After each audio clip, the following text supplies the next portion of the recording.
All right, welcome to another webinar here. Today we have Minecraft as a springboard to esports success. We have got an incredible panel, a large panel this time for sure. So we're going to dive right into introductions here. And we're just going to start with whoever is right next to me. So Felisa, kick us off and let's go down the line. Hello, everyone. I'm Felisa Ford, a digital learning specialist with Atlanta Public Schools. All right, tell us also in your intro a little bit about your involvement with Minecraft or esports over the years. So I was involved in creating the Minecraft Good Trouble lessons with some fellow educators, Natasha Rachel, Ken Shelton, Stephen Reed. Also, I am a part of the crew that is facilitating and created the Global Student Ambassador Program for Minecraft. So we're excited about that. And now we are dipping our toes into esports, and Minecraft is a part of that journey for us. All right, Julie. Awesome. Hi, everyone. I'm Julie Mavergeorge. I am a coordinator of esports and work-based learning in Fresno Unified School District out here in California. My journey into Minecraft and esports started with meeting Stephen Reed. I started the first district-wide elementary esports league in the nation, and we compete regularly with schools across the world, actually. I also oversee our Fuel, which is Fresno Unified Esports League, which is our more traditional gaming esports for middle school and high school. All right, Julie. Mr. Ahmed. Hi, everyone. I'm Mr. Ahmed. I'm a chemistry teacher at John Dewey High School in Brooklyn, New York, and I'm also the club advisor for our school's Minecraft club. We've done a lot of work with esports, charity fundraising. There was a recent case study about our work hosted by Microsoft, and we're really looking to expand the Microsoft esports scene in the New York City Department of Education. All right, we're going to go from you to a couple of your students here. Sawa? Hello, I'm Sawa Omar. I'm an engineering student at Clarkson University, and I was the president of Minecraft Club at John Dewey High School for 2 years. All right, and Brittany. Hi, everybody. My name is Brittany Llanos, but please refer to me as Britt. I am John Dewey High School's Minecraft Club's current president. I am a senior, and I highly advocate for diversity and inclusion in gaming and all of that. My journey with esports started back in November of 2020 when I joined the Minecraft Club during its virtual year, and now I am where I am because I'm having so much fun in esports. Excellent. Lila? Hi, I'm Lila Bowman. I am on the Minecraft education team, and my role is to build content and to partner with all the amazing folks that are on this panel to create esports activities, computer science activities, as well as Hour of Code, which just came out. And my journey with the esports began a couple of years ago, where I launched the first statewide esports league, Florida Scholastic Esports League, and worked with the Samueli Foundation for the North American Scholastic Esports Federation for a couple of years. And during COVID, we switched to Minecraft esports and started creating Minecraft Masters with my fellow compatriot here, Eric Leitner, and Steve Isaacs, actually. All kinds of great Minecraft competitions. And so now I get to do it globally with Minecraft. All right, and with that, Eric, you are up. That was a good segue for me. I mean, that worked out. My name is Eric Leitner. I am formerly a STEM and computer science instructional facilitator for Broward County Public Schools in South Florida. I am currently education content producer for Clever Like Studios, which is an independent game developer that creates educational game-based content inside of games like Minecraft and Fortnite and so on. I am also the current vice president of the Sunshine State Esports League in Florida, and a current Minecraft advisor for North America Scholastic Esports Federation. And again, worked with Lila on many programs to roll those out, including Minecraft Masters, which she mentions, the COVID challenges, the Minecraft Face-Off, and the list goes on. And currently the big project year after year and going into season 3 is FarmCraft, which is using Minecraft as an esports platform to teach students in partnership with the Department of State about modern agricultural programs. Love it. So thank you so much, everybody, for those intros. Really excited for us to get into the conversation today. I think when we see all of the amazing people we have here, a lot of different voices, a lot of different roles within the ecosystem, I'm really excited just to hear, how this all shakes out. So I think the first thing we want to do anytime we have a group of people together is do a little bit of level setting and find some common language. So it's probably fitting that we start out with a quick description for folks of what Minecraft is. We see some examples on the screen here, but Lila, maybe you can walk us through just a quick description of what it is and what it means for today. So there's Minecraft and there's Minecraft Education Edition. So Minecraft Education Edition is a version of Minecraft, the world's most popular video game, that's designed for classroom use, designed for educational use. It allows teachers to offer a really fun and interactive way of learning through game-based learning and playing the game of Minecraft. It's really for all ages. But Education Edition offers some really special features that are purpose-built for the classroom, including teacher controls and chalkboards, camera and portfolio, and specifically for esports, a safe and controlled environment for multiplayer. We also feature subject kits, and we have an esports subject kit. And we've heard Stephen Reed's name a couple of times now already. So a lot of his worlds, for example, make and model esports worlds are included in our subject kit. So that's part of it. And actually, we are also expanding our esports subject kits with games, for example, even created by CleverLike, for games for inclusion, including a speed run. So Education Edition really is just a special version of Minecraft that's great for the classroom and great for education. All right, perfect. So Felisa, tell us a little bit about, we're going to go slightly off script because you mentioned building the Good Trouble world. So just tell us a little bit about what does it look like, or what is what was it like to be able to build something that then went into Minecraft? So it was really something that was a part of what I do on a daily basis is create content for educators so that they can implement it in the classroom. But doing it for Minecraft just took it to another level because students love Minecraft. They love game-based learning, and being able to transfer this content into a platform and make it appropriate and digestible for students was extremely fun. And it was a way for us to bring to life some of the stories and the content and the news that was happening during the height of the COVID, during the height of Black Lives Matter movement, and while we were on remote learning. So just working in Minecraft and being able to put it in an environment that is conducive for students to learn and play while they're having fun, it was a no-brainer. And so happy that we were able to provide this content in this manner. Excellent. Eric, what did this look like? He just left right as I said his name. It was like magic. I sent him out of here when I said it. We'll get him when he comes back in. Here he is. He's back already. Yeah, that was good timing, right? You got to love that timing. We were talking about that earlier. So Eric, tell us a little bit from your time at Broward, right? Mm-hmm. What did the involvement of, or why was it important to use Minecraft Education Edition, and what are some of the features maybe for folks who want to hear more about the specifics? What are some of those features in the Education Edition that you really took the most advantage of? Well, I know that it was mentioned that it was already creates a safe environment for students to collaborate and to have multiplayer and so on. And that was a huge benefit. Like, that's the one that I can't speak to enough.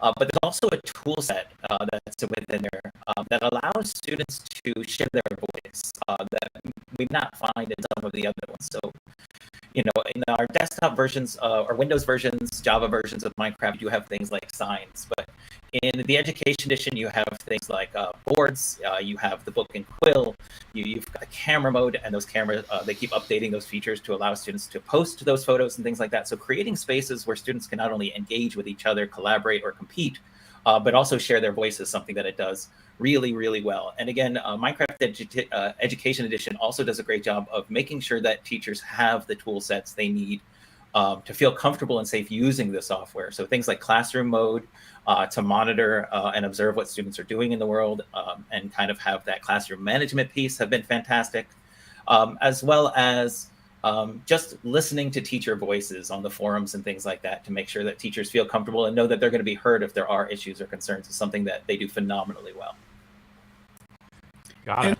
Love Doug, it. I would just like to say we took advantage of a lot of those built-in resources when we created Good Trouble, so the students could hear those student voices, have them amplified, and we utilize this for the assessment pieces for students to be able to reflect on their thinking as they transition through the various Good Trouble worlds, so that they could identify and really just highlight their thinking as they were learning about these different activists who had gotten into good trouble, standing up for the rights of others.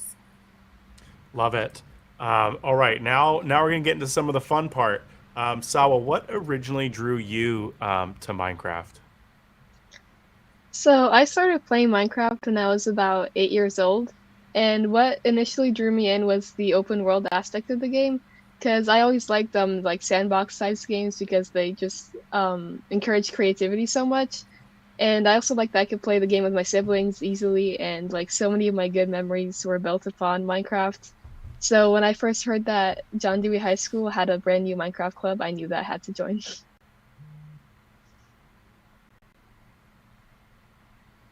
Love it. Brittany, what about you? So, as Sawa said, the open world aspect of Minecraft, I absolutely love that.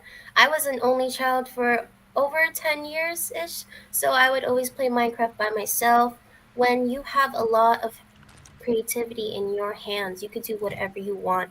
Children being able to do what they want in Minecraft Education Edition, especially since Minecraft, there is no destination, there is no goal. You can do whatever you want as long as you are creative about it. And when John Dewey started the Minecraft Club, Mr. Ahmed started the club, I joined it because I knew that this was a chance for kids to come together, play Minecraft together, and be creative with one another. That's how it draws people in. When you have that power in your hands to be imaginative and creative, you can do whatever you want. Fantastic. So, Mr. Ahmed, perfect segue there then. So, tell us a little bit about, as you started that club, right? What drew you to the use Minecraft as a teaching tool? Yeah, what really drew me to using Minecraft as a teaching tool, in particular Minecraft Education Edition, was just its accessibility. Every student in the New York City Department of Education district has access to it for free. And I was like, oh my goodness, this is amazing. I might be showing my age right now, but when Minecraft released, I was in high school and it cost like $25. But the fact that there's a version for students for free was really great in terms of accessibility, and it was available on pretty much any device that we had in the school. So that's what really drew me to it. And the fact that I know I grew up with it in high school, and kids nowadays are growing up with it in elementary or maybe younger. So it brings in this familiarity and the sense of nostalgia, and combines the sense of like gaming and mixes it with education. It was just like the perfect combination for me. Looking at this as like a teacher and finding the perfect ed tech tool, like Minecraft is like the premier game-based learning platform for me. Absolutely. So we've heard from student, teacher. Now let's go to that district level. So Julie, what drew you and Fresno to use this within the district? So we had been using Minecraft, many of our teachers across the district had already been using Minecraft Education as an educational tool. But when we went out on the pandemic in March of 2020, I immediately started hearing from teachers, I'm having trouble connecting to my students and they won't engage, their cameras are off. Do you have any tools? And I'm like, yes, let's do Minecraft. You can teach with it. But in meeting Mr. Reed and just seeing his worlds, the make and model and the code to create worlds, I was like, oh my goodness, we have an opportunity here to not just use it as an educational tool, but to draw more students in through esports and then also into the educational portion of it. And so I just dove right in and said, hey, I'm going to create an esports league. I anticipated 10 to 12 teachers. We had 29 teachers on 26 of our 60 campuses that dove in and participated that first season. And it's just continued and it's growing, and we are now doing PvP We're creating our own worlds and games as well. And also empowering our students to create their own games. And we actually kind of have them compete against each other in competing games, and then the winning world is put out there for all students then to play. So it's like the students have said, and the opportunities, the creativity, it's just endless, and it's so exciting. All right, thank you. Putting our students back on the spot here, because why not? They seem like pros. Have you done a lot of sort of creating within there, just beyond sort of like the standard building out in the world? I hear Julie talking about doing build challenges and things like that. Is that something that you all have participated in your club? I'll start, Sawa. Yeah, definitely. Especially so even just starting out and during quarantine when we just had our our regular world, a lot of our students, including myself and Brittany, we would build like structures that would like mimic real life buildings and stuff. And then when we started doing the esports, of course we had like the like green energy, cleaner worlds like prompts, so we would make a lot of builds in Minecraft reflecting that.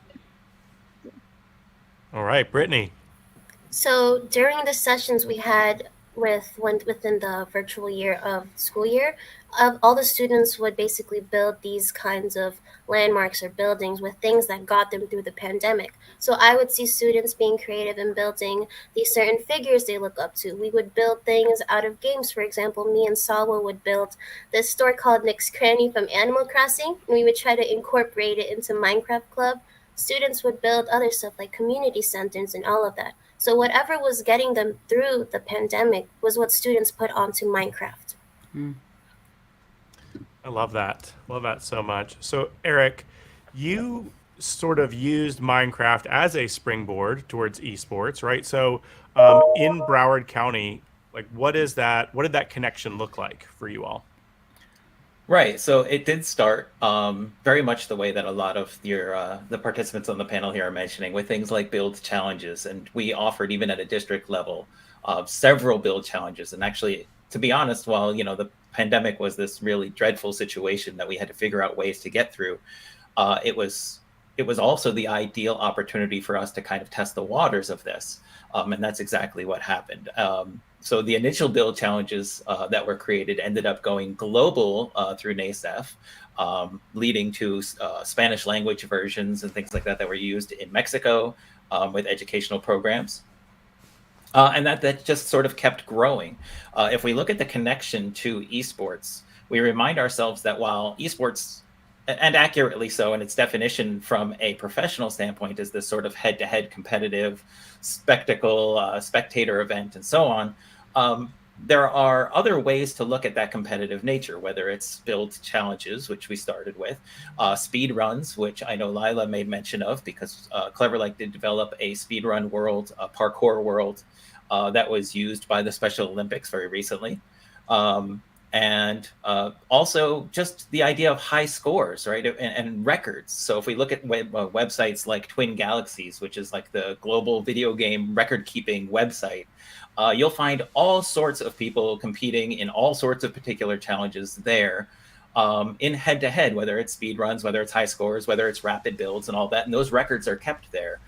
Those are the official world records. So there's a great connection to that. And that's, there was a question about whether Farmcraft was esports. There were questions about it because I made mention of it earlier. And that's exactly how that works. It gives an end result score of the playthrough, and students work collaboratively towards those high scores. And we've got a global leaderboard, and I do mean global. We had, I believe the last season had 69 teams from 69 different countries participating, and those 69 different countries were reflected by different schools and different teams on that leaderboard. So Lila, maybe what does the future of Minecraft and esports look like right now? Well, I think you can hear just from this conversation, very bright, right? An expansion, I think, of our esports subject kit, additional capacity and training for teachers so that they can build the clubs like Mr. Ahmed is leading, and that we're seeing students like Britt and Salwa being able to lead and get experience from as they go off into college. different kinds of games. So we have, of course, the make and model worlds, but we're also looking at additional, for example, speedrun games. We're looking, potentially Bed Wars, potentially Capture the Wool. So those are also very exciting. But what we're also looking for is, I think Asal was saying and Britt were saying, opportunities for kids to share their voice about what gets them through, right? So opportunities for them to collaborate in games that are coming up from schools themselves. There's opportunities not just for Minecraft-led made games, but opportunities for our students and our players to make games that we can then feature inside the in our library. So more, and we also actually have some really great challenges that are coming up nationally. I know that we had the Great Battle of the Boroughs in New York City, so looking forward to some more national titles coming up in the spring. Perfect. Thank you so much. And we can drop some of those links in as we go as well. One thing that I love that you brought up there, right, with that connection, and I saw one of the comments was talking about esports being asynchronous, right? Esports can look a lot of different ways, right? And I know that I saw Regina Schaefer drop a comment in before, right? So Garden State Esports New Jersey has started to add things like speed runs and things that allow students who might feel like the pressure of being live and doing everything there with a crowd is too much, right? Again, a lot of the conversations we have around esports being inclusive and bringing people to the table, I think providing options that are asynchronous but also synchronous are really going to take advantage of, everyone who wants to be able to play there, I think is a really important piece. So, Felisa, yourself, Dr. Rachel, plenty of other folks in that Atlanta Public Schools family played a big part in the development of the Good Trouble world. But now you're starting to make that shift into esports. So what has it looked like starting to build esports at that district? So for us, we are actually looking at creating a pipeline esports program. And the reason we're looking at it from this vantage point is because at the high school level, esports is now an official Georgia high school sanctioned sport where students can get scholarships and everything. So we are trying to set up our elementary and middle school students for success. So the pipeline program will be an elementary middle school program where we are, for those teachers and students that need an entry point into esports, we're using Minecraft, the esports through Minecraft to do that. And then for those students who already have some familiarity with esports, we're using other more competitive platforms that simulate what students do at the high school level. So Minecraft is a huge part of our program and our plan. And even with our Girls Who Game, Minecraft is used as a part of that for competitions as well. So we have 3 tiers in our esports pipeline program, and we're so excited about it and giving our students this opportunity. All right. So, Julie, I'm going to come back to you for a minute to talk a little bit more about esports in general and what it looks like. So we heard what they're building in Atlanta. Why don't you tell us a little bit about what you've built in Fresno? Sure. So just like in Atlanta, Minecraft is kind of the launching pad for us in elementary. So we have hundreds of kids participating in Minecraft esports, but also in Minecraft. And then as we move forward, I'm tasked my new role of creating a K through 12 comprehensive CTE esports pathway.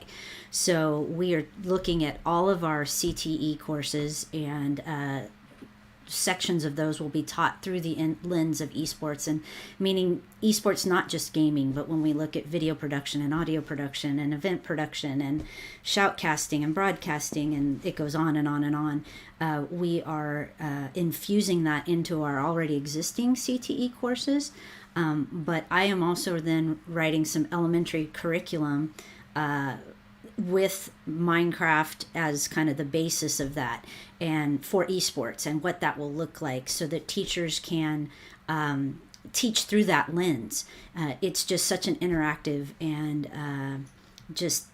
it brings kids together when we talk about inclusivity and diversity, and being able to bring students together and use their creativity to be able to express themselves.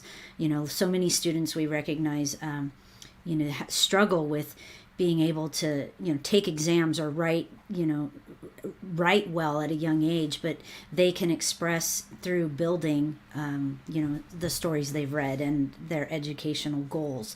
And so we're looking at adding all of that as part of our esports program. We're creating a pipeline actually with our local college as well, and reaching out to other colleges. We just hosted a NACAD clinic here as far as esports, and partnering with colleges so we can create that seamless pipeline from K-12 and on into college. So it's pretty exciting. It's a big undertaking. We're also looking at creating a statewide association for NorCal, SoCal, and Central California, because we are so large, so that we can have a state championship and regional championships. And then, as I'm listening to these wonderful people here on this call, we play internationally with South Africa every year in esports Minecraft. I think we need to create a national U.S. tournament, right, where we can bring our kids all together to play in different genres of or areas of esports within Minecraft, because I know our students just absolutely get so excited when they're learning to play, and they maintain those friendships, I should say, as well. So some of our teams that have won have still maintained like pen pal relationships, so to speak, with international students, and that to me is super exciting. So you mentioned inclusivity and building community and things like that. Before we hop to the next question, does anybody else want to talk a little bit about that power of community and inclusivity that exists? I would like to address that, because I think it's so important for there to be a deliberate inclusivity when you're creating your programs, because we know that every student isn't trying to be that typical athlete, but they are athletes through esports, and that we need to make sure that we are bringing attention to that and focusing on the exposure for those students who may not normally be represented in the gaming world, minority students, girls games. We want to make sure that our esports teams are reflective of our communities, of our school districts, and just exposing students to this, which may be new for some students, but there are opportunities for students to be able to go to college off of esports. So we need to make sure that we provide every opportunity we can for the students that we serve wherever we are in the world.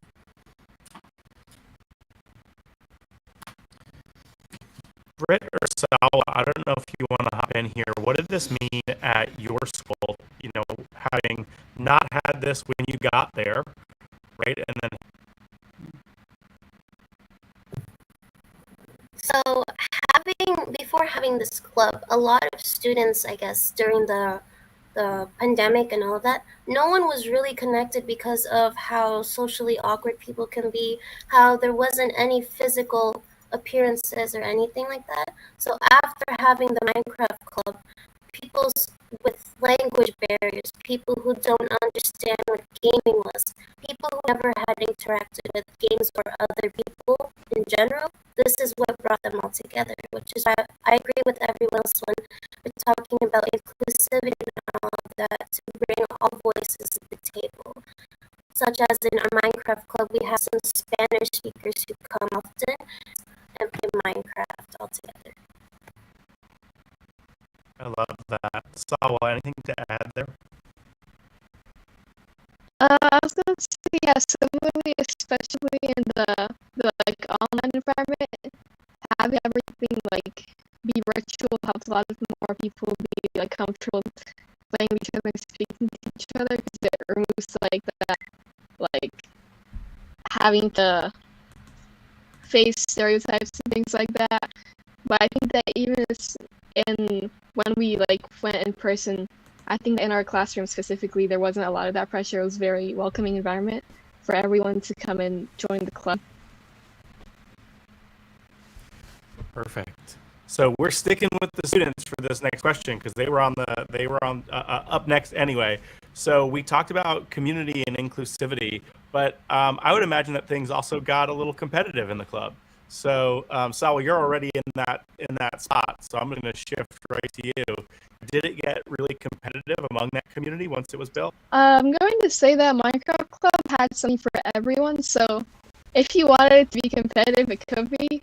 We had like a small group of students in the club that like that type of competitive environment. So they would like compete against each other with like item farms, speed runs, and stuff like that.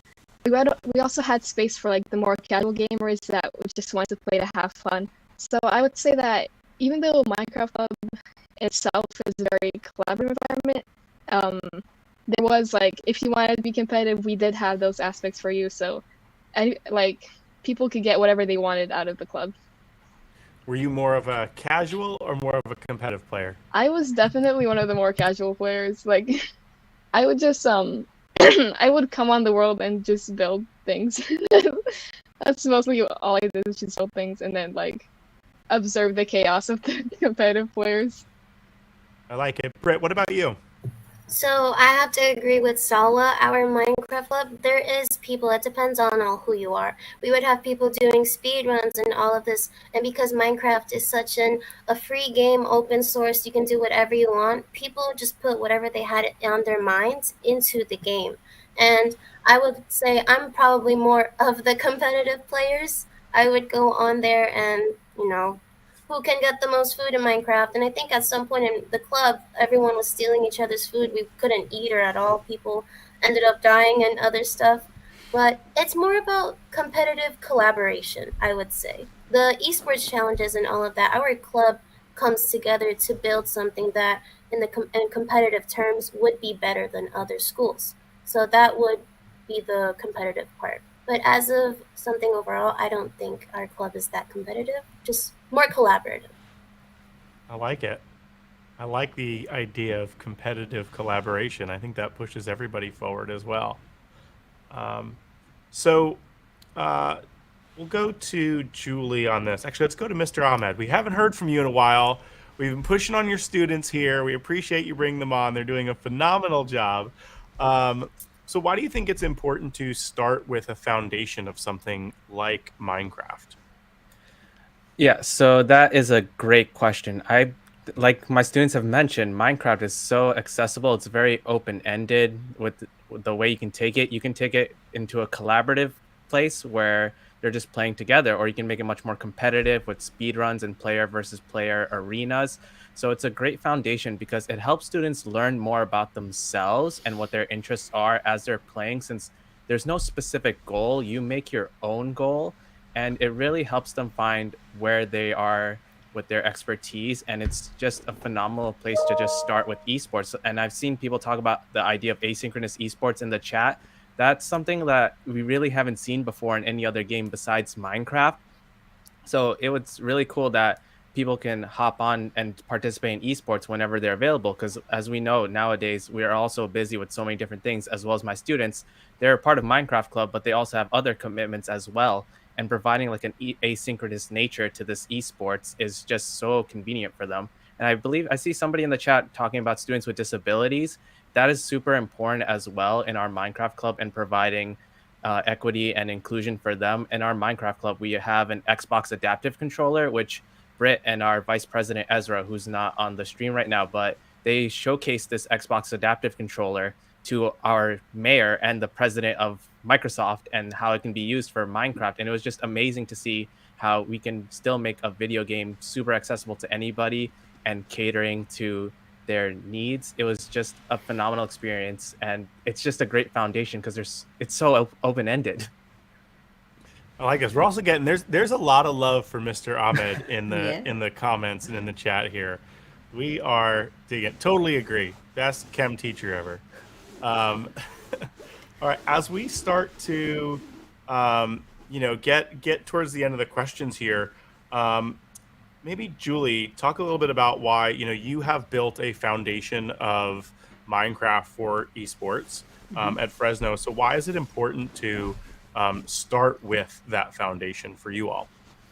Well, I'll play off of Mr. Ahmed a little bit. So what we realized right away is that many neurodivergent students jumped in onto Minecraft. It's a very safe environment. It's inviting. It's the creativity. Like, that's what's so awesome about it. There's we heard from the students, you can be more creative and just kind of build things, but then you also can make it as competitive as you want it to be. And and as we continue with growing our esports program, what we're seeing is we're upwards of like somewhere between 30 to 40, a little over 40% of neurodivergent students that are participating. And these are kids who have never participated in any extracurricular activity at all. Not sports, not drama, not spelling bee, nothing. And they are emerging as leaders. And that's honestly, that's where my heart is we see students that, I use the word, the kids that have been in the corner and no one has paid attention to, they are coming to the forefront, to the center. They're rising, they're shining, they are leaders. Their peers are now looking to them for guidance and for that collaboration, and it's so exciting. So I really like that foundation is built in elementary. So then as they move up into middle school, and we do more player versus player and that type of thing in middle school, and a little more competitive and maybe difficult build challenges, but you're seeing now this group of students who are being included that where they normally wouldn't, and that to me is just a huge part of building that foundation. And it's so creative. I mean, I know we've said that over and over and over again, but you bring out that creativity that I think is missing in school these days, right? It seems to be a lot of teaching to the test, and this is an opportunity for students to be able to just build and grow. And build that foundation of, okay, I can go into game design, but I can also go into competitive esports. And so it opens that world, and again, looking at those CTE pathways that we're looking to build out, it kind of opens the mind's eye to what's available to them as they continue on through their educational career. Absolutely. So we've had a few questions pop into the comments. If you're paying attention right now, if you are here and you are listening or watching or wherever you're consuming this, and you have any questions for the panel, feel free to start throwing those in. I'm going to bring a couple up here on the screen. I'll just say whoever wants to take it can take it. So first one is Becky Keene. Is there a map for Capture the Wool in Education Edition? Not yet. Coming soon. I like it. Not yet. Coming soon. But there are a lot of great, but there are a lot of great examples of that of Capture the Wool being made in Education Edition, made by players that I've seen, across a variety of platforms. But in the in-game library, again, coming soon. Exciting new options. All right, coming soon. All right, in New York City's research, we've come across a number of vendors who claim to be the end-all, be-all provider of nationwide leagues and curriculum, etc. Do folks feel one is actually the best? NASEF seems to be rising to the top. Question mark is how it's phrased here. So does anybody want to talk about maybe their involvement in nationwide programs and what that's looked like? Can I take that one? Sure. So honestly, what I firmly believe is the organization or the platform that we're using doesn't matter. When we talk about larger esports, it can be any of the platforms that are out there. I think what matters is you use what works best for your kids. It could be competing online. We do LAN tournaments for our competitions, including Minecraft. The kids are in person during the season we do online, but when we do our tournaments, they come in person and they're sitting next to each other. We don't use an outside or a platform to participate in esports. But I don't think it matters. You play on what works for you. What we need to do is be able to say, let's take the top two on whatever platform you're playing on or in person, and let's bring those all together, because we want all teachers and students and platforms to be included. And I don't like the idea of one particular curriculum or platform like owning everything. I think it needs to be made available to everybody. No one ring to rule them all. That's it. Yep. Can I add to that? I think I agree with Julie. It's really, focused on the students and what you are needing inside of your school system or your district. But I understand the question, right? Because as you're trying to build something for your system, or maybe even just for your school, there are a lot of options out there, and people want to know, well, what has been your experience with them, right? So opportunities like this panel are critical. I think all of us have dipped our toes in either working with them or working with you, Doug, right, with CDW. So for example, if I'm working with a school system, and they say, hey, I'm really interested in design, who would you recommend? I say, well, have you spoken with CDW, right? Because they have a whole host of folks that can help with design. On the Minecraft side, I think that's why I want to make sure everybody hears that we're having the Microsoft Esports Teacher Academy, but also some of the coming up in January that you can sign up for. But we also have toolkits, how to start a Minecraft club or how to do a Minecraft Esports tournament, because those questions are addressed there. Because it's sometimes it can feel really daunting to be in a school and think, oh, I got to do this by myself. So finding your network of people. Your hashtag esports edu, the folks that are on this chat, and there's so many more people that are even in the panel and in the chat that can help out, so that you can help find the right kind of solution that works for you. Yeah, and I think nationwide is maybe an important part of that question, right? There aren't a ton that are really well accepted nationwide, but the other thing to think about is that what we found is, it's interesting as you start to get a more global perspective. Like I know we've got some folks here that have worked all around the world. Over in the UK, right, British Esports Association worked with Pearson to create some really comprehensive curriculum around esports, which has not yet been successfully adapted here in the US. So that's something that I know I'm really excited for schools, right, is to be able to take something that really is kind of comprehensive from what is esports all the way to taking some really deep dives into specific roles and functions and things like that. So I think we're still really early when it comes to leagues and curriculum. And then the other piece is because of just the way the U.S. education system is set up, which is, states are really in charge of themselves. It's hard to get a cohesive league or curriculum because every state runs each of those things separately in and of themselves. I think we got some good info there. Okay, another question came in here. How do we encourage the use of Minecraft as a game development engine for esports content growth? I would love to grab that one.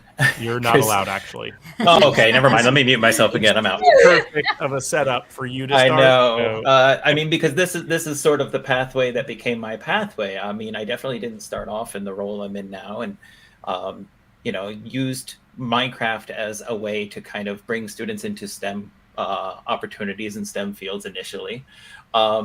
But it's a fantastic question, and it's an important question, because as we talk about career pathways in and around esports that develop, one of those, of course, is game development. And mentioning that Minecraft very specifically is a massive game engine that modding communities and developing communities are constantly building for. It's something that my new organization that I work for does. But I think it's important to recognize that tools are available to students that are the industry tools for doing this. Things like Blockbench can be used to create custom skins, create custom entities, create behaviors that you want to see in the game that aren't there. And there are development pathways that can lead to careers in there. And that's hugely important and should be absolutely leveraged. Students don't realize that that's even an opportunity. So often we hear students say, I was creating this in Minecraft, but we didn't have any skins or NPCs that matched, and we just had to use what was there, or we didn't have the blocks that did this, that we really wanted to do this particular thing. Well, rather than saying, oh, let's get them in the game, let's get them in the game, let's get them in the game, which we see a lot in the forums and things like that, and rightfully so. Teachers want those tool sets. But we should be encouraging students and sharing with students the opportunity to say, okay, you want that? Let's make it. Let's put it in the game ourselves. Let's show them what we can do. And then let's share it with the world to see if it's something that others want. There's opportunity there. I think what you just said is sort of at the core of why Minecraft is a springboard for esports for me as well, talking about the creativity and the building aspect of it, right? When we think about tools like Minecraft, the fact that you can build the world that you are then working in and making and all of that, like whenever we talk about anything in schools, we talk about foundational skill building, right? That we start here so that we can build up, right, to these more advanced skills, topics, ideas as we grow. So I think the idea of being able to build in the game and build the game is such an important place to start, because I think it then also lets you appreciate even more as you go into other games, like what went into that creation. So we are out of questions, but we also have, 8 panelists here. So panelists, if you have other questions, somebody said something along the way and you're trying to be polite, so you didn't say anything and speak up right then and there. But if you have a question for somebody else on the panel, now is your time to shine. Wish I could put up like a little music here, Actually, there might be that somewhere in here. I have a question for the students on the call, because I'm constantly in forums, Discord channels and things with teachers, with adults, saying what they want to see in the software, what they want to see in the game. But so rarely do we have the opportunity to say, students, after your experiences, what do you want to see added to the software? What do you want to see in the game? What types of games do you want to see, or experiences do you want to see more of in Minecraft to grow what you are already creating and doing?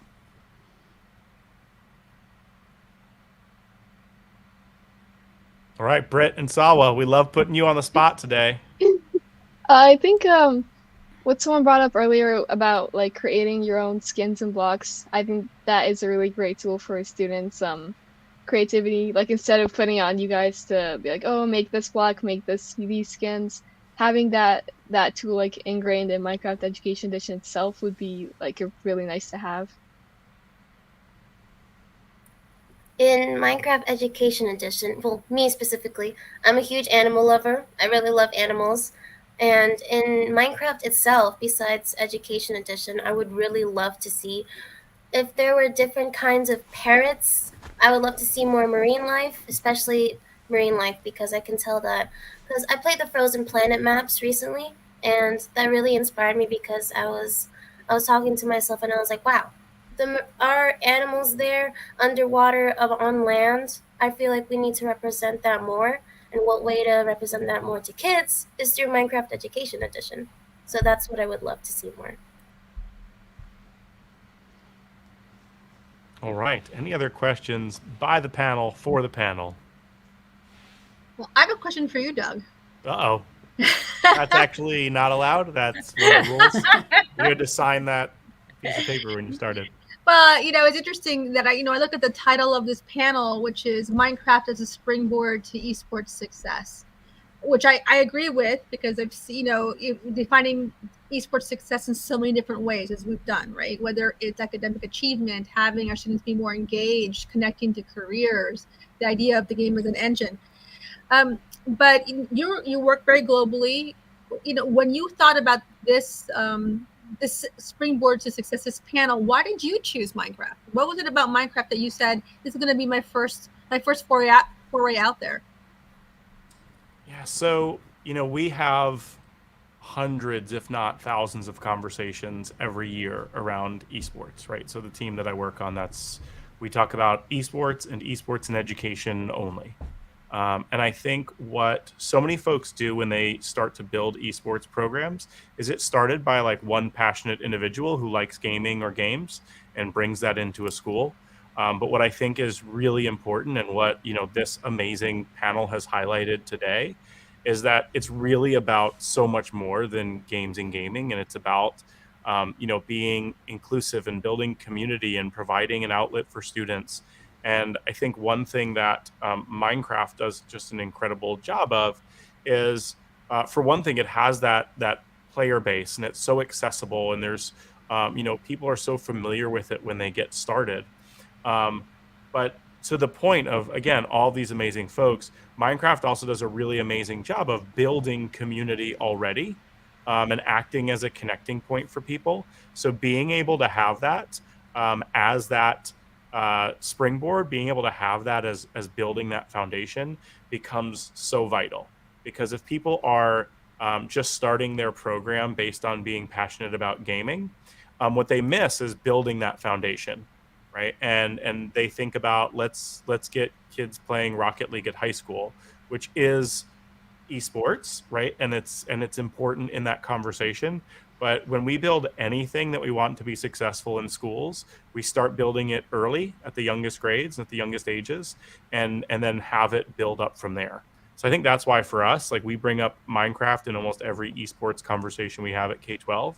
And what we see is that it stays important for people. So it's not just important at elementary school, but you are, on this panel, we have high school student, college student, teacher, district administrator, folks out in the corporate world like me now, and all of us not just like work in and around Minecraft, but like we still also play Minecraft. Like, it's one of those things that still brings people together. And even with my own children, right? That's a conversation that we can have, that we sit down, and when to Britt's point, when new animals are added to the game, everybody in this house is excited, right? So I think that's one of the reasons we wanted to start here. Thank you. That really helps. I just like to make a quick invitation to those watching. Honestly, my love is to help you get started. You can reach out at any time. I am more than happy to help you, whether it's Minecraft just in your classroom, but of course, esports is my passion. And if you don't even know where to start, I am happy to help you get started in whatever level that is. Like Lila mentioned that we'll be doing a Minecraft Esports Teacher Academy in January. So, I have the privilege of leading that. That's a great place to start. And I want to offer my services to anybody out there. It is truly my passion. And I don't want too many people to take Julie up on that, because I like to selfishly use Julie all the time too. So only like 80% of the people that reach out are allowed to work with you. Sorry, Felisa. I was going to say, I would just like to add on to what Julie just said. Those the esports toolkits are also an amazing resource. So take advantage of that. There are frameworks in there for the educators, just really step by step of getting you started with esports, so that you don't feel overwhelmed or that it's too daunting. Microsoft has really done, and Minecraft has really done a great job of providing these resources for teachers to be able to easily implement an esports program. And you can just start with small steps. If I can add one more thing to talk about the importance of doing it, and the importance of inclusivity. One of the things that hasn't come up yet that I think is important to note is that one of the barriers to inclusivity frequently is that we've got, unfortunately, a culture of massive toxicity in gaming. It's just a reality that we are dealing with. And one of the reasons it exists is because, and it's partially our fault, is as adults, we've kept ourselves out of it and allowed that community to just develop and evolve on its own, without any guidance for young children, without any guidance for students.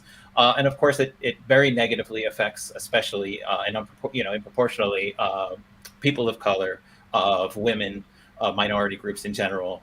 If you've spent playing games online, you've seen it. And one of the ways that we combat that, one of the ways that we defeat it, is, again, getting involved early, and teaching students positive roles, positive experiences, good digital citizenship. And there's literally I have not seen a better way to do it than in gaming, because that's where this mindset and this culture already exists, and we can make it better. Yeah, I think you bring up a good point too. When we have conversations with schools who are looking to get started, right? One of the first things we say if they're hesitant to get started is that by not having this, you're not preventing students from playing games, right? You're preventing yourself from being involved and from being able to have those opportunities to build community, and to be able to have those conversations in real time as they're happening, rather than sending students home. They might come back and talk to you about it, but you have the ability to be there, right then and there, and say, hey, let's talk about what just happened in this game. Let's talk about what folks are saying here. Let's talk about how we treat people when we're playing. Let's talk about how we react when we lose, right? All of those things that even as adults we're terrible at it, right? Let's talk about advocating for people if you might not be the one who is targeting or being targeted. Let's talk about advocating for people. Those are things that it is on us to teach in our schools, and to be able to teach them in context while that's going on, I think is so important. I'm glad you brought that up, Eric. Can I just say something really quickly? So, at John Dewey, Mr. Ahmed is currently actually teaching a game development class where we just finished doing a lesson on digital citizenship, which is just really nice because I love that we brought this up and it just reminded me, oh, we just did a lesson on this. And another thing, I love that we were invited here, me and Salwa, because we love being able to be the voices of the youth, that now we're telling our story. I feel like adults are always telling the story for the kids, so now we're being able to use our voices to say what's on our mind. But thank you for inviting us here. We're really glad. Thank you. We are way happier that you are here than you are to be here, I think. I think the comments show that as well. We value, your experience, and I feel like anyone who starts a sentence with kids today, and goes anywhere but amazingly positive is so far off base. So Britt and Sawa, I want to thank you for spending time on a day off from school with us here. And thank you to everybody for being here. Thank you to everyone who is involved in the comments and sending all of that in. It really helps make a bigger impact as we go through. So really, thank you. Thank you again. Thanks for bringing us all together. This was really fun, and hopefully we'll do more of this. It's just been great, hopefully in person at some point one day too. There we go. Now we're talking. Yeah. Yes, thank you so much for the invite. Happy to be here. Absolutely. And I just want to chime in on these two wonderful students. Like, they are the perfect example of what we're trying to do, right? Their leadership abilities, their communication that they're able to express here. I'm just so proud of both of you, and you are the future, and just keep doing what you're doing, and you're going to lead well. Thank you for joining us. And with that, we are out. Thank you, everybody. Thank you so much for inviting me to be here. It was a pleasure. Thank you. It's our pleasure. Thank you. Thanks as always, Doug.